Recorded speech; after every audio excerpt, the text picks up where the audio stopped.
Sancta Teresinha, Sancta Teresinha,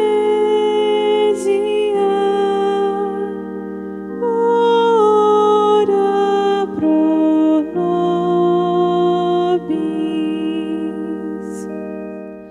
Louvado seja o nosso Senhor Jesus Cristo, para sempre seja louvado.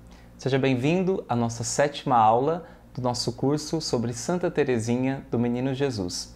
E hoje eu quero começar esta aula com uma pergunta para você. Você sabe qual é a finalidade da tua vida? Qual é a finalidade última da tua vida? Para o que é que você foi criado? A resposta a esta pergunta é a resposta mais importante da nossa vida. Porque se não sabemos a resposta a esta pergunta, nós ficamos perdidos, desorientados, caminhamos a esmo e corremos o risco de não chegar naquilo que Deus espera de cada um de nós. Quem não sabe para onde vai, não chega a lugar nenhum. E nós, como cristãos, precisamos saber qual é realmente a finalidade da nossa vida cristã. Isso nós precisamos saber com clareza. O psiquiatra austríaco Viktor Frankl, ele diz que uma das grandes características do homem do tempo moderno é que ele não sabe para onde vai e quanto menos ele sabe, mais ele acelera o passo. Talvez seja por isso que nós vemos na nossa sociedade atual tanta frustração, tanto vazio, tantas pessoas decepcionadas ou desorientadas. As pessoas não sabem para onde vão, mas estão num ritmo cada vez mais frenéticos, pois o mais importante não é a velocidade, o mais importante é a direção. E a nossa direção foi nos dada por Deus. E nós vamos descobrir nesta aula qual é realmente a finalidade da nossa vida cristã. O padre Reginaldo Garrigou-Lagrange, no seu livro As Três Idades da Vida Interior, ele diz o seguinte: em todas as coisas é preciso primeiro considerar a finalidade, pois é a primeira na ordem da intenção, embora seja a última na ordem da execução. É ela que primeiro desejamos, embora só a obtenhamos em último lugar. Então nós precisamos saber aonde nós vamos chegar, e especialmente na nossa vida cristã, na nossa vida de fé. Por que é que somos cristãos? Por que é que fomos batizados? Existe uma finalidade, existe um alvo, existe um objetivo. Hoje em dia, numa linguagem empresarial, se diz que nós, se quisermos atingir alguma meta, nós precisamos estar focados, precisamos de foco. Também na nossa vida espiritual, na nossa vida cristã, nós precisamos de foco para atingir a finalidade da nossa vida. E o foco na nossa vida espiritual é muito mais importante do que na nossa vida profissional. Porque aquilo que atingirmos na nossa vida profissional irá passar. Mas aquilo que faz parte da nossa vida espiritual redundará em algo que durará para a eternidade. Então, nós precisamos, como diz o padre Roio Marim, trabalhar pela finalidade da nossa vida de maneira profissional. Profissionalmente, nós devemos saber qual é a finalidade e empregar todos os nossos esforços para poder atingir esta finalidade. E já falei bastante sobre isso, já fiz uma introdução longa, e agora eu quero dizer para você, segundo os autores de vida espiritual, qual é realmente a finalidade de cada ser humano que veio a este mundo. Qual é a finalidade da sua vida? No seu livro Teologia da Perfeição Cristã, o padre Antônio Roio Marim diz que nós temos uma finalidade primária e uma finalidade secundária, ou uma única finalidade em duas modalidades. A nossa primeira finalidade é a glória de Deus. Nós fomos criados para a glória de Deus. E a nossa finalidade secundária, ou a segunda modalidade, é a nossa santificação. Nós fomos criados por Deus para ser santos. Eu vou desenvolver isso agora um pouco melhor. Nós fomos criados para a glória de Deus, porque tudo é dele, por ele e para ele. Todas as vezes que nós fazemos alguma coisa, criamos algo, inventamos algo, nós fazemos aquilo para uma finalidade. Tudo aquilo que nós criamos tem uma finalidade. Deus também, ao nos criar, pensou em nós de uma determinada forma e pensou em nós para um determinado fim. Santo Agostinho, ele resume isso ao nos dizer: Senhor, criaste-nos para vós, e o nosso coração está inquieto enquanto não repousar em vós. Deus nos criou para Ele. Deus nos criou para a sua glória. E somente quando nós glorificarmos plenamente a Deus, nós estaremos em paz conosco mesmo. Então, nós fomos criados para glorificar com toda a nossa vida ao nosso Deus, já aqui na terra e depois por toda a eternidade. É por isso que Santo Inácio de Loyola, ele cunhou um lema para ele mesmo viver e para toda a companhia de Jesus que ele fundou. E este lema é Ad maiorem Dei gloriam, fazer tudo para a glória de Deus, tudo para a glória de Deus. Santo Inácio vivia isso e pregava isso aos seus companheiros jesuítas, e este é um lema que todos nós cristãos deveríamos adotar ao longo da nossa vida. Tudo para a maior glória de Deus. E São Paulo, na carta aos Coríntios, na primeira carta aos Coríntios, no capítulo 10, versículo 31, nos diz: Portanto, quer comais, quer bebais, ou façais qualquer outra coisa, fazei tudo para a glória de Deus. Quando nós fizermos isso, nós atingiremos totalmente a finalidade da nossa vida. Algumas pessoas poderiam pensar assim: Padre, mas Deus criou tudo para Ele, tudo para a glória dEle, tudo é dEle. Isso não seria um egoísmo da parte de Deus? Muito pelo contrário, porque na verdade a glória de Deus é também a nossa máxima felicidade. Quando nós atingimos a nossa finalidade, que é glorificar plenamente a Deus, nós atingimos também a máxima completude e nós atingimos a máxima felicidade que nós poderemos experimentar em nosso ser. Porque a nossa estrutura antropológica, a nossa estrutura da nossa alma, de todo o nosso ser, foi feita para isso. Deus, ao nos criar, Ele colocou isso inscrito em nós, então faz parte de nós. E ao glorificarmos plenamente a Deus, porque Ele é o sumo bem, Ele é a suma bondade, Ele é o amor infinito, então nós também atingimos a nossa máxima felicidade. E Deus criou tudo para Ele, tudo atinge o seu fim nele, porque Deus é supremo. E se Ele criasse para outra finalidade, Ele se subordinaria a esta finalidade, a esta outra coisa para a qual Ele destinou as outras coisas, e por isso Ele não seria Deus. Então, por ser supremo, Ele criou todas as coisas para si, e todas as coisas, ao trabalharem para a glória dEle, atingem a sua máxima finalidade e atingem também a sua máxima felicidade, e que é a felicidade que o próprio Deus partilha conosco. E a carta aos Efésios diz o seguinte: Bendito seja Deus, Pai de nosso Senhor Jesus Cristo, que nos abençoou com bênção espiritual nos céus em Cristo. Nele nos escolheu antes da criação do mundo para sermos santos e íntegros diante dele no amor.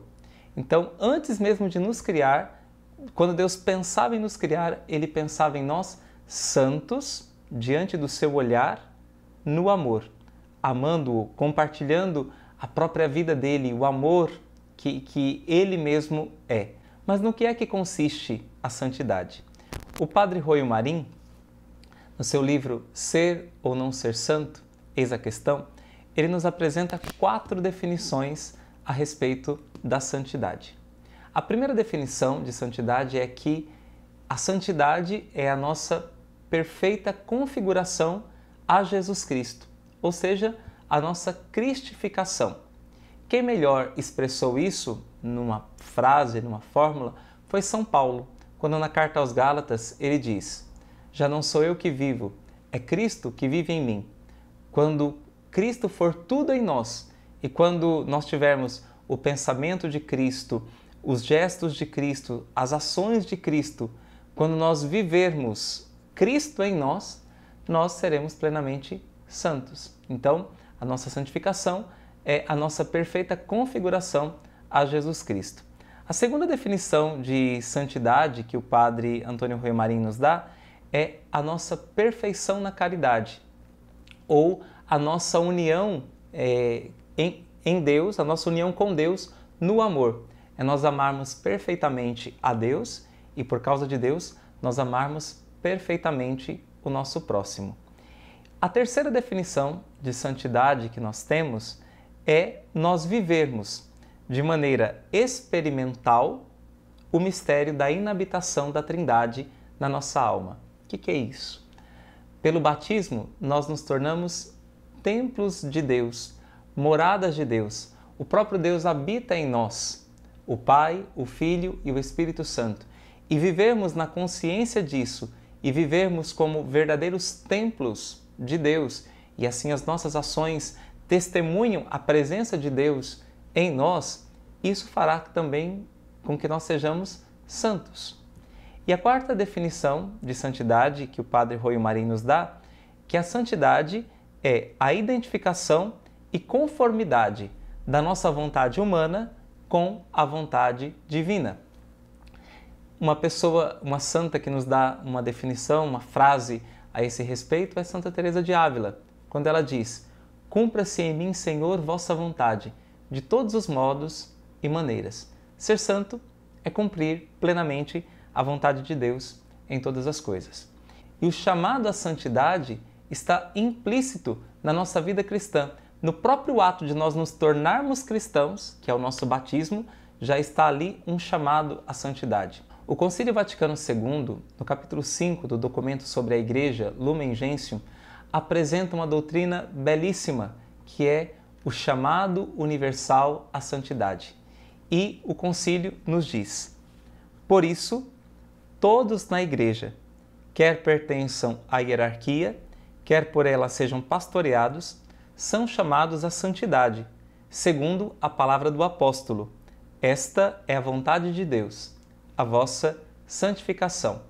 E no outro trecho deste mesmo documento, o concílio nos diz: todos os cristãos são, pois, chamados e obrigados a tender à santidade e perfeição do próprio estado de vida.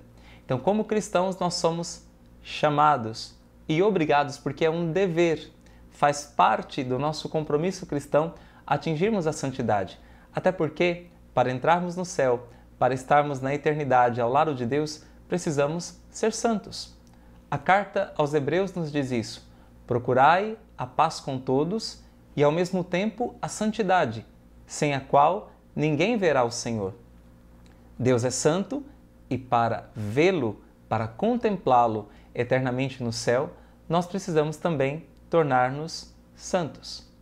Mas, se nós olharmos para a nossa vida, mesmo que nós já tivéssemos uma consciência disso, mesmo que nós já tentássemos isso de alguma forma, muitas vezes nós fracassamos. E o padre Rui Marim, ele se pergunta: por que de tantos fracassos? E ele nos aponta alguns motivos por que é que fracassamos na busca da santidade. E o primeiro motivo que ele nos dá é um motivo que tem a ver puramente conosco. É um motivo de ordem natural, é algo que falta a nós. E ele diz que nós não somos santos porque há em nós uma falta de energia de caráter. Ou seja, nós não temos uma determinação para buscar a santidade como deveríamos tê-la.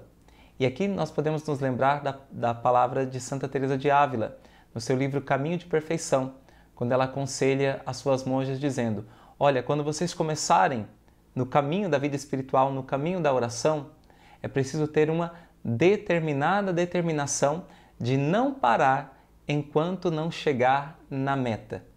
E a nós, tantas vezes nos falta esta determinada determinação. O outro motivo pelo qual o Padre Rui Marim diz que nós não somos santos ainda não é de ordem natural, mas de ordem sobrenatural. Ou seja, nos vem pela graça divina. Mas não é que Deus não queira nos dar, ou que Deus não nos dê, mas é porque nós talvez não peçamos da maneira devida. E são dois motivos aqui de ordem sobrenatural. O primeiro é a falta de um verdadeiro desejo de santidade. Se nós olharmos para nós, no fundo, nós vamos ver que nós não desejamos com todo o nosso coração ser santos e ser aquilo que Deus quer e nos parecermos verdadeiramente com Jesus Cristo e amarmos de maneira total e nos entregarmos a Deus de todo o nosso coração. E o segundo motivo é a falta de direção espiritual. Falta de quem nos direcione nesse caminho, de um sacerdote, de alguém experimentado que possa nos conduzir.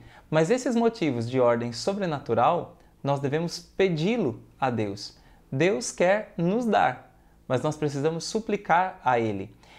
Basta nós pensarmos quando Jesus, por exemplo, foi a Nazaré, sua cidade. Jesus podia e queria fazer milagres em Nazaré, mas Ele não pôde fazer pela falta de fé, porque as pessoas lá não acreditaram e não pediram a sua ajuda, não foram humildes para pedir a sua ajuda. Então Ele não pôde fazer nenhum milagre. Também a nós nos falta, na ordem natural, esta energia de caráter, esta determinada determinação, e de ordem sobrenatural nos falta a fé para pedirmos com confiança a Deus um verdadeiro desejo de santidade e também pedirmos que Ele nos dê alguém para nos orientar nesse caminho. E aqui o Padre Rui Marim ele explica como que se deve desenvolver em nós esse desejo pela santidade. E ele cita Santo Tomás de Aquino e ele diz que certa vez a irmã de Santo Tomás chegou para ele e perguntou assim: o que eu devo fazer para alcançar a santidade? E ele diz: querer. Simplesmente Santo Tomás responde que é preciso querer. Mas como é que deve ser esse desejo da santidade? O Padre Rui Marim dá algumas características. Ele diz: deve ser fruto da graça e orientado para a glória de Deus. Se deve ser fruto da graça, então nós devemos pedir incessantemente. Depois, a segunda característica, deve ser profundamente humilde, porque não é para nos engrandecer, é para Deus. Queremos ser santos para realizar aquilo que Deus pensou a nosso respeito, aquilo que Deus nos criou para ser, é para a glória dele. Depois, a terceira característica é que esse desejo da santidade deve ser confiante. E o nosso pedido também para que esse desejo da santidade seja aceso no nosso coração deve ser um pedido confiante, pedir sabendo que Deus já quer nos dar e nós assim estarmos abertos para recebê-lo. Esse desejo da santidade também, o Padre Rui Marim diz que ele deve ser o desejo predominante. Qual é o desejo predominante da nossa alma? O desejo predominante da sua alma é o desejo da santidade? Ele deve ser o desejo predominante, ou seja, mais intenso que qualquer outro. Também deve ser constante e progressivo, ou seja, sempre e de uma forma crescente. Por isso, nós não podemos abandonar e nem tirar férias do nosso caminho espiritual, da nossa vida espiritual. E aqui nós devemos exercitar constantemente a nossa vontade. A nossa vontade deve ser uma vontade que o tempo todo ela está inflamada e se exercitando nesse desejo pela santidade. Aqui não basta, nós não podemos fazer como aquela historinha da corrida, da competição entre a lebre e a tartaruga. Porque muitas vezes nós somos como a lebre, nós achamos que temos em nós a força e que basta nós darmos uma arrancada e que vai, e às vezes nós nos sentimos tão autoconfiantes que a gente às vezes vai dormir para depois dar a arrancada e se esquece de fazer aqui esse caminho progressivo, esse caminho contínuo.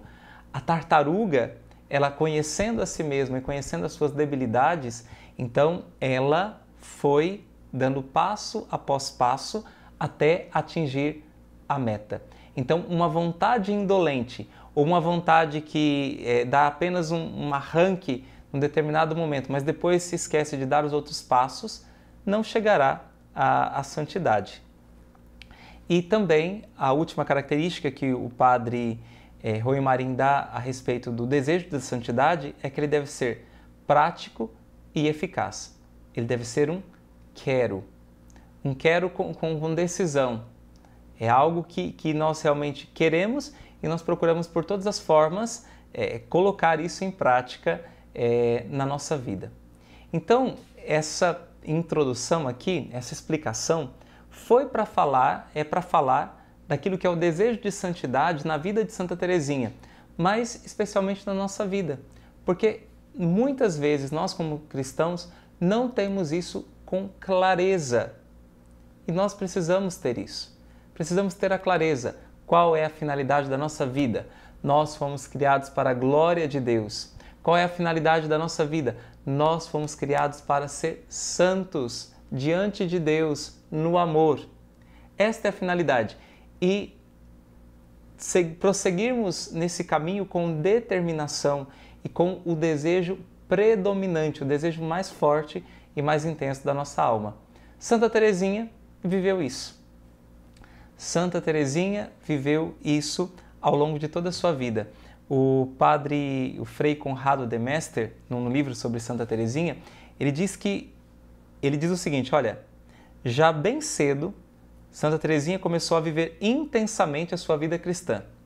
Tinha apenas 9 anos quando escolheu conscientemente a santidade como seu ideal de vida. Logo depois teve consciência de que para isso seria necessário sofrer muito, e ela aceita. Radicalmente escolhe tudo. Não quer ser uma santa pela metade, como nós vamos ver logo em seguida. E Santa Teresinha, eu quero apresentar aqui esta realidade da santidade na vida dela em 3 momentos. O primeiro momento, no início do manuscrito A, quando ela escreve para a sua irmã, a Madre Inês, ela apresenta uma bela reflexão sobre a santidade na vida da igreja. E ela diz que Deus escolheu diferentes tipos de santos para ornarem a sua igreja. Os santos maiores e os santos menores. Os santos que se destacam, mas aqueles santos também que simplesmente são santos e que Deus os fez santos para agradarem o seu olhar. E Santa Teresinha, ao falar daqueles que Jesus escolheu para a santidade, ela diz que Jesus não escolheu aqueles que são dignos, mas aqueles que lhe apraz. E aqui ela toma como base aquilo que é o chamado dos 12 apóstolos, conforme o Evangelho de Marcos nos relata. Marcos diz, Jesus chamou a si os que ele quis para estarem consigo e enviá-los em missão. Jesus chamou os que ele quis, não chamou os melhores, chamou os que lhe apraz. Por isso Santa Teresinha diz que o critério de escolha de Jesus não é o critério de dignidade, mas é o critério da misericórdia. O critério da escolha é o critério da misericórdia de Deus que é aplicado a cada pessoa. E por isso Santa Teresinha diz que no jardim de Jesus, no jardim das almas, que é o jardim de Jesus, dos diversos santos, existem lá as grandes rosas, os lírios, mas também tem a violetinha e a margarida. Santa Teresinha diz que ele quis criar os grandes santos, mas também outros que são menores para deleitar o seu olhar. E Santa Teresinha diz que Deus criou os santos pequenos como as violetas e as margaridas porque é próprio de Deus se abaixar. Então Deus se abaixa até os santos pequenininhos de almas simples para poder levantá-los e fazê-los santos. É porque é próprio do amor descer, é próprio do amor se abaixar. Então Deus se abaixa até esses pequeninos. Então Santa Teresinha diz que no jardim das almas, no jardim de Deus, da igreja, tem espaço para os grandes santos e tem espaço também para os santos de alma pequenina, de alma simples, frágil. E por isso ela diz: a perfeição consiste em fazer a sua vontade, em ser o que Ele quer que sejamos. Compreendi ainda que o amor de nosso Senhor se revela tanto na alma mais simples, que não resiste em nada à sua graça, como na alma mais sublime. Então, a santidade é ser o que Deus quer que nós sejamos. Se um grande santo, amém. Mas se um santo pequenino, para ele descer até nós e nos fazer santos, também ali está aquilo que Deus sonhou e quis para nós. Uma outra coisa belíssima que Santa Teresinha apresenta logo no início aqui da história de uma alma é que cada alma é iluminada por Deus. Como no jardim o sol nasce sobre todas as plantas e sobre todas as flores, cada alma também é iluminada por Deus, como se só existisse ela sobre a terra. Nosso Senhor ocupa-se de modo particular de cada alma, como se não houvesse outra semelhante. Então, que beleza! A santidade consiste em ser aquilo que Deus quer para nós. Então, por isso, nós não precisamos ficar preocupados se nós não conseguimos ser grandes, como um Santo Tomás de Aquino, como um São Paulo, como um Santo Agostinho, mas Deus talvez tenha nos escolhido para ser um santo que Ele escolheu se abaixar até nós para nos levantar, para nos preencher de todo o seu amor.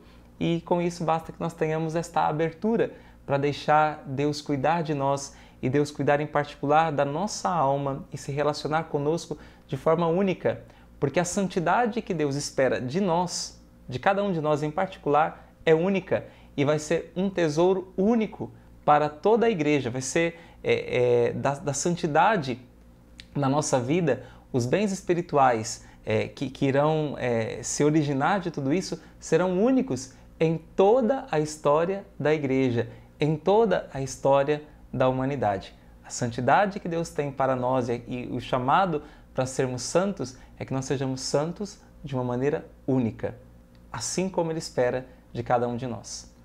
Tem um outro ponto, uma outra reflexão que Santa Teresinha nos ajuda a pensar um pouco mais a respeito da santidade.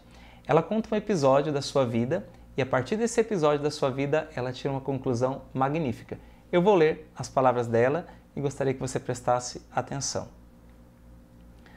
Um dia, Leônia, achando-se grande demais para brincar com bonecas, veio ter com nós duas, trazendo uma cesta de vestidos e lindos retalhos para fazer outros. E por cima estava deitada sua boneca. Tomai, minhas irmãzinhas, disse-nos ela, escolhei, dou-vos tudo isso. Celina estendeu a mão e tomou um pacote de cordões que lhe agradava. Depois de um momento de reflexão, estendi a minha mão por minha vez, dizendo, eu escolho tudo. E tomei a cesta sem mais cerimônia. As testemunhas da cena acharam o caso muito justo, e a própria Celina não pensou em se queixar. Aliás, não lhe faltavam brinquedos. Seu padrinho cumulava-a de presentes, e Luísa achava meios de lhe arrumar tudo quanto desejava. Este pequeno episódio de minha infância é o resumo de toda a minha vida. Mais tarde, quando dei com a perfeição, compreendi que para se tornar santa era preciso sofrer muito, procurar sempre o mais perfeito e esquecer-se de si mesma. Compreendi que havia muitos graus na perfeição e que cada alma era livre de responder às solicitações de Nosso Senhor, de fazer pouco ou muito por Ele. Numa palavra, de escolher entre os sacrifícios que Ele pede.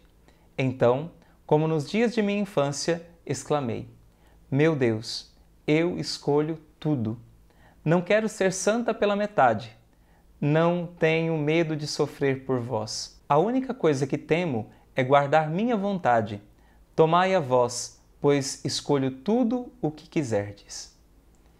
Que maravilha! Isso, Santa Teresinha diz que é o resumo da vida dela. ela não escolhe servir a Deus pela metade. Ela quer tudo o que Deus quer dela também. E ela dá tudo. Ela escolhe tudo aquilo que Deus quer. Esse também é um grande desafio para nós. Nós também somos chamados a escolher tudo o que Deus quer para nós e dar tudo a Ele. E agora quero citar um último episódio e um último pensamento de Santa Teresinha. No ano de 1895, Santa Teresinha ela fez um oferecimento de si mesma ao amor misericordioso de Deus. Ela se ofertou como vítima ao amor misericordioso. E para isso, nesse ato solene, ela compôs uma oração. E no início desta oração, existe aqui algo de profunda beleza e ao mesmo tempo para nós, almas pequenas, frágeis, débeis, uma grande consolação. Santa Teresinha, no início da sua oração, diz assim: Ó meu Deus, bem-aventurada Trindade, desejo amar-vos e fazer que vos amem, trabalhar pela glorificação da Santa Igreja, salvando as almas que estão na terra e libertando as que sofrem no purgatório. Desejo cumprir perfeitamente vossa vontade e alcançar o grau de glória que me preparastes em vosso reino. Numa palavra, desejo ser santa, mas sinto minha impotência e peço-vos, ó meu Deus, sede vós mesmo a minha santidade. Santa Teresinha quer ser uma grande santa, mas como ela se sente fraca, pequena, limitada, ela diz: Senhor, sejas tu mesmo a minha santidade. Que coisa bela, que coisa profunda, que humildade e que desejo de santidade, que desejo de agradar a Deus. E isso deveria estar também nas nossas almas. Olhar para Santa Teresinha é nos sentir inspirados e de ter também esses sentimentos profundos, não só esses sentimentos, mas esses desejos nobres, profundos, de aspirarmos por Deus, por agradarmos a Deus, por glorificarmos a Deus e desejarmos também, apesar da nossa pequenez, que Deus seja a nossa santidade. Desejarmos ser santos e na impotência e na impossibilidade disso pelas nossas próprias forças, pedimos que Deus nos revista com a sua própria força. Então aqui está o resumo daquilo que é toda a pequena via, o pequeno caminho de Santa Teresinha do Menino Jesus. O desejo da santidade, a impossibilidade para tal, mas a confiança, dirigir-se a Deus para pedir que Ele nos revista com a sua própria santidade. E Santa Teresinha, depois ainda, nesta mesma oração, ela diz ainda: tenho, pois, certeza de que atendereis meus desejos. Olha que confiança profunda e obstinada em Deus e na bondade de Deus. Tenho, pois, certeza de que atendereis os meus desejos e o seu, ó meu Deus. Quanto mais quereis dar, tanto mais impelis a desejar. Sinto em meu coração desejos imensos, e é com confiança que vos peço que venhais tomar posse da minha alma. Santa Teresinha fala que ela tem desejos imensos no coração dela. Na verdade, na versão original, quando ela escreveu esta oração, ela escreveu desejos infinitos. Depois um padre, um teólogo, falou que seria melhor ela colocar desejos imensos. Então ela foi lá e, por obediência e por humildade, e corrigiu. Mas Santa Teresinha tem desejos infinitos de ser inteiramente de Deus, apesar de se considerar muito pequena, como ela diz, um grãozinho de areia. Mas ela pede que Deus mesmo a venha revestir da sua santidade. E quanto a essa questão do desejo, que nós precisamos pedir a Deus, ela tem mais dois pensamentos que eu gostaria de terminar citando-os. Ela diz: Deus não poderia inspirar em mim desejos irrealizáveis. Se os desejos dela pela santidade são imensos, esses desejos são inspirados por Deus e Ele os inspirou porque quer realizá-los. E depois ela diz: é Ele que nos faz desejar e quem realiza nossos desejos. Então que nós possamos pedir a Deus, suplicar, e que esse desejo da santidade seja o desejo predominante das nossas almas. Vamos concluir com uma oração pedindo a intercessão de Santa Teresinha por nós. Santa Teresinha do Menino Jesus, rogai ao bom Deus por nós, para que desperte em nosso coração um verdadeiro e ardente desejo da santidade, para que, como vós, nos ofertemos inteiramente a Ele, para sermos consumidos em seu amor. Por Cristo nosso Senhor. Amém. Santa Teresinha do Menino Jesus, rogai por nós. O Senhor esteja convosco, Ele está no meio de nós. Abençoe-vos Deus Todo-Poderoso, Pai e Filho e Espírito Santo. Amém. Sancta